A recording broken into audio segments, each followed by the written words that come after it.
Le livre de la sortie du livre de Bruno Le Maire, est-ce que ça vous choque, vous Emmanuel Dancourt, qui est un ministre de l'économie qui plus est, et le temps d'écrire un livre? Alors d'abord, sur tous les livres qu'on a cités, sachez que c'est pas eux qui les écrivent, il faut quand même le savoir. Enfin, là c'est un roman, donc j'ose Alors là, espérer que c'est lui. Le Maire sur ce roman, je peux pas dire, mais d'une manière générale, les politiques n'écrivent pas leurs livres. Je veux dire, c'est pas un secret, c'est connu, il y a des prête-noms, il y a des plumes, etc. Moi-même, on m'a abordé pour faire ce genre de choses, sauf que ça m'intéresse pas, donc je le fais pas. Non, c'est pas encore. Pour être prête-nom. Non, pour écrire le bouquin à la place de quelqu'un d'autre. Voilà, ça c'est une première chose. Après, moi, j'ai tendance à penser qu'il fait bien ce qu'il veut de son temps libre. Le problème, il n'est pas là. Le problème, si tu veux que ton ministre tienne debout, il faut quand même qu'il ait un tout petit peu de temps libre.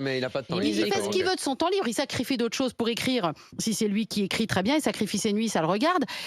C'est juste un problème de timing. On est sur un problème de timing. C'est sûr que on est dans un moment très délicat de notre histoire nationale, économique, à plein de niveaux. Et tu sais quand il l'a terminé, le livre?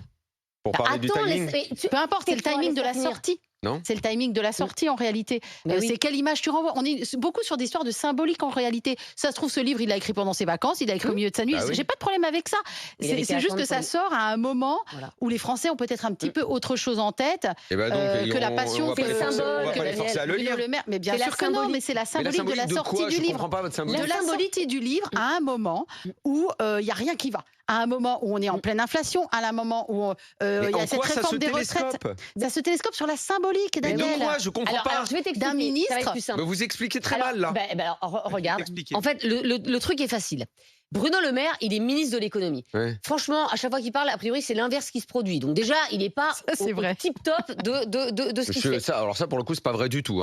Ça, je peux te dire, ça a été vérifié. Sur l'inflation au mois de mars, notamment, alors que tout le monde criait à la panique, lui, il avait dit exactement ce qui s'est passé. Il avait dit ça va s'arrêter en décembre, ça a continué. Non, c'est pas vrai. Peu importe, vas-y. Peu importe.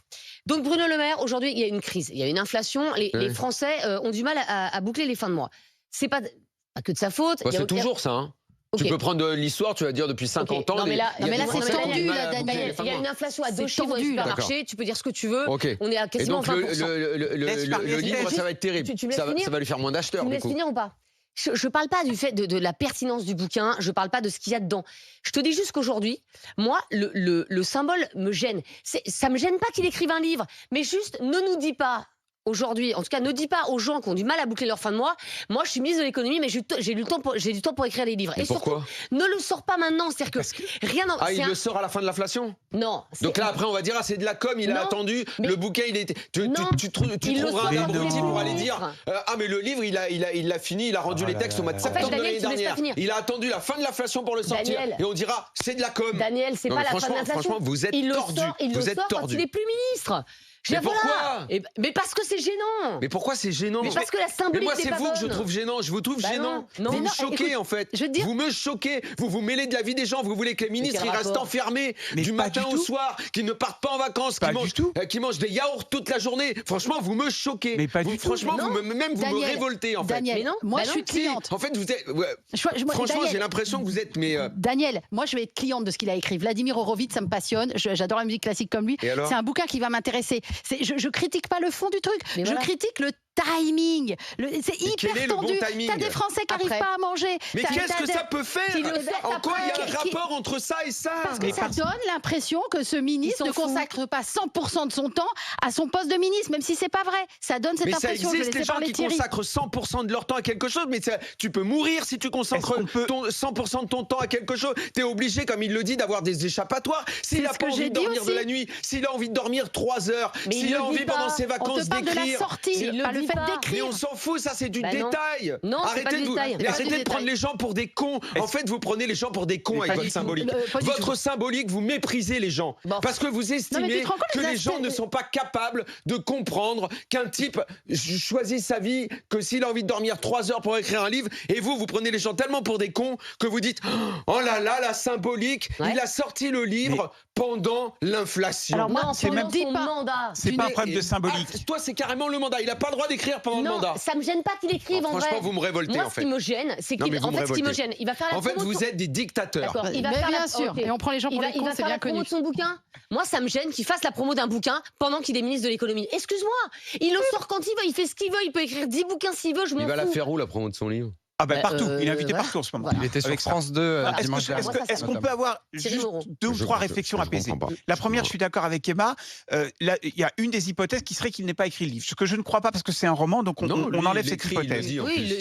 Soit le livre lui a demandé beaucoup de travail, ce que je crois, ce qui veut dire qu'il n'était pas à 100% à son job de ministre des Finances. Or, quiconque a travaillé à un moment, moi j'ai eu la chance de travailler pendant 1 an à l'hôtel Matignon, je peux vous dire que les ministres, ils travaillent 20 heures sur 24. C'est un job à plein temps, week-end compris. Donc, je ne peux pas croire qu'il n'a pas écrit ce livre en partie sur son temps de ministre. Auquel cas... Donc qu'est-ce que tu as dit? Je voudrais juste terminer. Dans ce cas, on rentre dans l'opération de com. Parce qu'à ce moment-là, on rentre dans le fameux truc, je suis un surhomme. C'est-à-dire que je suis non seulement un homme politique, mais en plus je suis un écrivain, un érudit, un lettré. Voilà.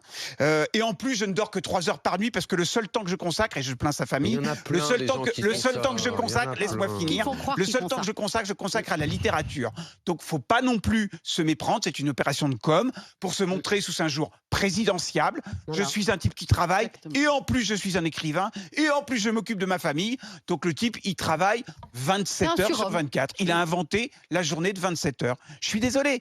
Soit il a mis du temps sur ce bouquin et il a forcément pris du temps sur son temps de ministre, soit c'est pas un surhomme.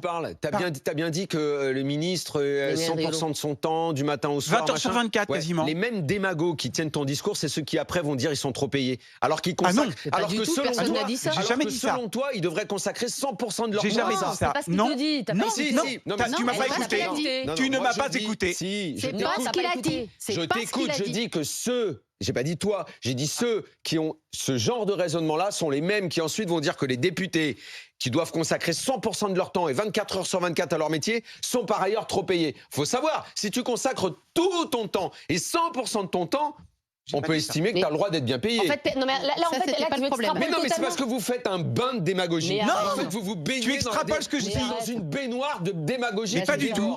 Moi, vous me choquez. Je te trouve bien naïf. C'est une opération de com pour montrer que c'est un surhomme qui travaille 24 heures sur 24, qui en plus a le temps de sortir un livre et qui en plus est un mec lettré.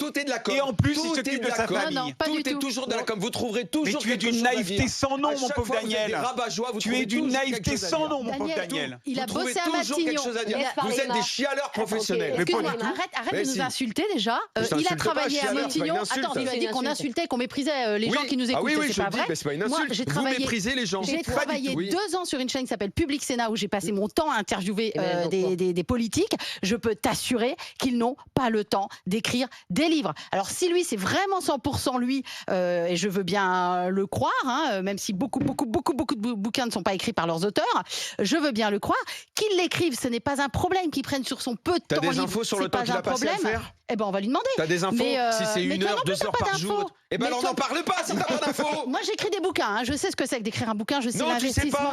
Non, tu sais pas. Tu sais pourquoi tu sais pas? Parce que moi aussi, j'en écris. Et tout le monde écrit de façon différente. Il y a ceux qui se lèvent de 4 heures à 6 heures. Il y a ceux qui arrivent à bosser une demi-heure de temps en temps, comme moi, parce qu'ils sont incapables de s'y mettre. On ne sait rien. Arrêtez d'en parler, vous ne savez rien. Alors, je rappelle qu'au début de l'émission, Daniel nous a dit je suis pas très en forme aujourd'hui. Vous ne m'entendrez pas. Ma mère trouve qu'on t'entend trop. Vous portez des jugements sur les gens, c'est insupportable. Non, mais toi, tu crois tout savoir en même temps. Mais non, justement, je te dis que je ne sais rien. Moi, je dis que je ne sais rien. Bah tais-toi, si tu sais rien, tais-toi et ça nous ferait des vacances. Mais vous aussi, taisez-vous alors, parce que vous ne savez pas combien de temps il y a consacré. Et ça se trouve, il est dessus depuis 2 ans et il écrit 1 heure par jour. Vous n'en savez rien.